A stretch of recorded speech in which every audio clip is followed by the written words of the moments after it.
తాజాంశం చూస్తున్నాం. జమ్మూ కశ్మీర్లో ఉగ్రవాదులు మరోసారి పేచేగిపోయారు. సైనిక వాహనంపై దాడికి తెగబడిన ముష్కరులు ముగ్గురు సైనికులను బలి తీసుకున్నారు. మధ్యాహ్నం పుల్వామా జిల్లాలోని ప్యాంపోర్ పట్టణానికి సమీపంలో శ్రీనగర్ జమ్మూ జాతీయ రహదారిపై వెళ్తున్న సైనిక వాహనం లక్ష్యంగా చేసుకుని దుండగులు విచక్షణారహితంగా కాల్పులకు పాల్పడ్డట్లు సైనిక అధికారులు తెలిపారు. వెంటనే తేరుకున్న సైనికులు ధీటుగా స్పందించారు. ఉగ్రముఖ కోసం వేట కొనసాగుతోంది. ఈ క్రమంలో ముగ్గురు జవాన్లు మృతి చెందారు.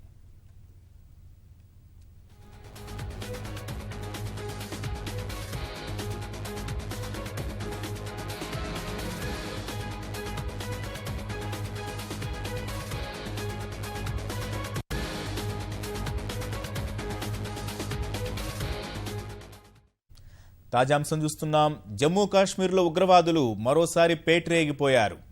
సైనిక వాహనంపై దాడికి తెగబడిన ముష్కరులు ముగ్గురు సైనికులను బలి తీసుకున్నారు. మధ్యాహ్నం పుల్వామా జిల్లాలోని ప్యాంపోర్ పట్టణానికి సమీపంలో శ్రీనగర్ జమ్మూ జాతీయ రహదారిపై వెళ్తున్న సైనిక వాహనం లక్ష్యంగా దుండగులు విచక్షణారహితంగా కాల్పులకు పాల్పడ్డట్లు సైనిక అధికారులు తెలిపారు. వెంటనే తేరుకున్న సైనికులు ధీటుగా స్పందిస్తున్నారు. ఉగ్రమోక కోసం వేట కొనసాగుతోంది. ఈ క్రమంలో ముగ్గురు జవాన్లు మృతి చెందారు.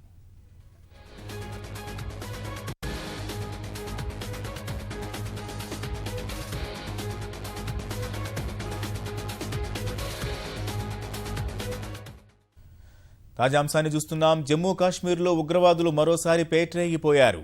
సైనిక వాహనంపై దాడికి తెగబడిన ముష్కరులు ముగ్గురు సైనికులను బలి తీసుకున్నారు.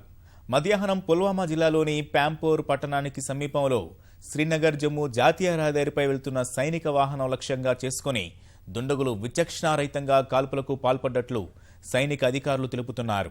వెంటనే తేరుకున్న సైనికులు ధీటుగా స్పందించారు. ఉగ్రమూక కోసం వేట కొనసాగుతోంది. ఈ క్రమంలో ముగ్గురు జవాన్లు మృతి చెందారు.